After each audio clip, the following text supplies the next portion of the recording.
Tennessee is where, in terms of location, as it would affect recruiting, because there's a 247 column out that's a little bit stating the obvious, but there are a lot of states that have better recruiting than the state of Tennessee. Who are they, Caleb Calhoun? So according to 247, the states with the best recruiting, there are 10 states that are ahead of Tennessee, and unfortunately for Tennessee, a lot of them are in the SEC. Tied for 10th are Illinois, South Carolina, and believe it or not, Connecticut. Yeah, Connecticut. Okay. Tied for 7th, North Carolina, Louisiana, Mississippi. By the way, these are the states with the most prospects in the latest 247 sports rankings. Tied for 7th is North Carolina, Louisiana, and Mississippi. 6th is Ohio. So they're citing themselves. Yes, they are citing themselves. They are. But you have to remember I would rather see this list based off NFL players, wouldn't you? Oh, we can go to that list too, though. We can pull that up on Pro Football Reference. States with the most NFL talent. Okay, let me see that. Okay, and let's pull that up, and I'll ask today's tough question now. Today's tough question. Hit it. Today's tough question. Take a side. Take a stand. The Dave Hooker Show, a presentation of OffTheHookSports.com. Because of their home state, is there a glass ceiling for the Vols? Can they only get so high because they don't have an Atlanta area in their backyard? They don't have a Dade County in South Florida to recruit from. They don't have high school football in Texas. They don't even have the type of athletes that come out of SoCal. So is there a glass ceiling with Tennessee in terms of recruiting and what they can do no matter who their coach is? Caleb, yes or no? No, there used to be. There used to be. And the used to be was pre-NIL. And we're going to talk about this later in the show, too, on whether or not Tennessee should start demanding more revenue. But right now, no. The reason I say there used to be, the glass ceiling was Tennessee needed a bunch of other programs to be down for them to be at their peak. And the data bears that out. Guys, if you can dispute me all you want, but since college football, since the SEC fully integrated, which was give or take 1970, right, Dave? Right around 1970? I think 72, yeah. 1972. Since the SEC is fully integrated 50 years ago, Tennessee has one national championship. They only have 2 outright SEC championships during that time. So people think it's just the past 20 years. No, they were down for a long time before Majors got that program rolling in the mid to late 80s. Well, you're saying there's not a glass ceiling, though. I'm saying there's not one now. I'm saying there used to be. There used to be. Okay. And it was borne out in fact that there used to be. Tennessee didn't become that golden age of the 90s and 2000s. That was solely due to Georgia hiring bad coach after bad coach after bad coach. Otherwise, that 90s run doesn't happen. Sorry, y'all can dispute me on that, but that's why Tennessee was ahead of Georgia during that time. Okay, I don't think there's a glass ceiling, but for a far different reason. I think that you have to have either an elite recruiter or maybe in this case NIL. So I don't think there's a glass ceiling because you can recruit places like Atlanta. You can recruit places like the Carolinas. You and I have gone back and forth on Nashville a little bit. I do think eventually that will produce a good amount of talent. It hasn't historically. And you have a lot of guys that are from all over the place because Nashville's kind of turning into a mini Atlanta. But I think eventually that you're going to see some pretty good players come out of the Nashville area. And, there's Beasley would be one. Jalen Ramsey was another. I think that you're going to see that.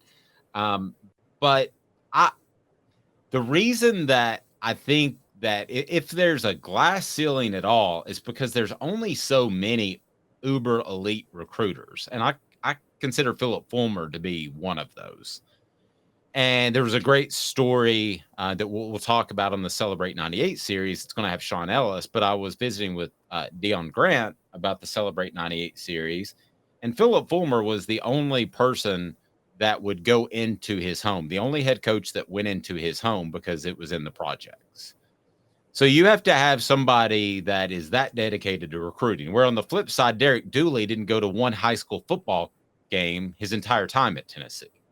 So you have to have that guy that's uber recruiting or have this NIL in place, one or the other. So I don't think there's a glass ceiling because I think Tennessee, obviously, they won the national championship in 98. Very well should have, could have won it in 99, could have played for it in 2001. That'd be a heck of a 3-year run, right? If you played for 3, won 1, or 2 and 3. So I think it's proven that there's not a glass ceiling. You just have to have an elite recruiter or take advantage of NIL because the funds you have, one of the two. You have to take advantage of NIL. Dave, I got to be honest with you. I think in the 90s, there were elite recruiters who were at a premium. I think there's a lot more now. And because let's call it what it is with recruiting. Basically what you just said about Fulmer. Recruiting is about your drive more than it is your ability. It's about how committed are you to recruiting. Am I right about that? It's how dedicated are you to it? Yes, and it's easier now, too, with cell phones and social media. Exactly. Remember, if you couldn't get a guy on the phone in 1995 because he didn't have a cell phone, you had to call his head coach. You had to run him down through maybe an intermediary or a parent. I mean, so I don't think it's as hard of a job now as it was back when Philip did it. Right. And so recruiting is more about dedication than it is actual skill. And there's a lot of dedicated recruiters now. I mean, look, let's be fair. Jeremy Pruitt was a dedicated recruiter. He was a dedicated recruiter. Just wasn't the best coach. But Jeremy Pruitt also had another part to his game, which helped a lot, which he was a great talent evaluator. I'll say this.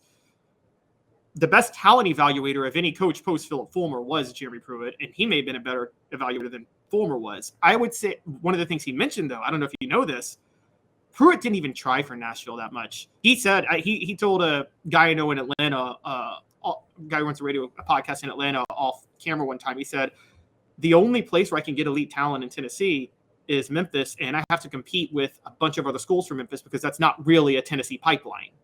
No, it's not at all. Yeah. Might as well be Memphis, Mississippi, or Memphis, Arkansas. Yeah. Ole Miss can compete with Tennessee for Memphis kids. Alabama competes with Tennessee for Memphis kids. So he openly said, he's like, that's the only place where you can get consistent elite talent in the state. And he basically said straight up, most in-state kids in Tennessee are really overrated. Most high school talent in Tennessee is overrated. And in the message board, SC Scout guy, who's a South Carolina fan, said, I think Shane Beamer realizes exactly what I'm saying. He is constantly in recruits' homes and at their games. This has the highest social media interactions of any coach in D1, according to 247. True. And who was he a GA under? Philip Fulmer.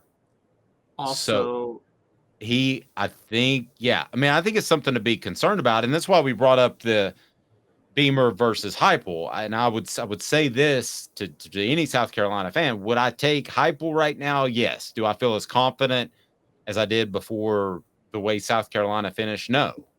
But yeah, I think that Beamer is going to be that guy that maybe not, his coaching staff may not be elite from an X's and O's standpoint, but he's going to beat the bushes in recruiting. It also helps that he's a little bit younger. And at some point, you can't beat the bushes quite like you used to. Yeah, but watch out for one thing you said, SC Scout guy. You said he has the highest social media interactions. Do you guys know who the first SEC coach to really get out ahead of the curve and embrace social media was? I don't think I do. It was old Butch Jones, crew cut Butch Jones. Oh, that's true. Yeah, he was way out. He was heavily out on Twitter. How'd that work out for him? Because you still have to evaluate the talent and you still have to develop the talent. And Butch Jones couldn't do either of those things. Well, but that doesn't mean it's a bad idea to do it. I think you ultimately, okay, like the Dooley thing, you have to be in front of the kids. Like the Fulmer thing, you have to be at their home. You have to do all that. But it doesn't hurt that your social media it's at most the icing on the top of the cake, right? It's to use the Dooley phrase, it's the hot sauce. Yes. But Lane Kiffin is very active in social media, not really helping him recruit at Ole Miss. No, they're all transferred NIL guys, no question about it.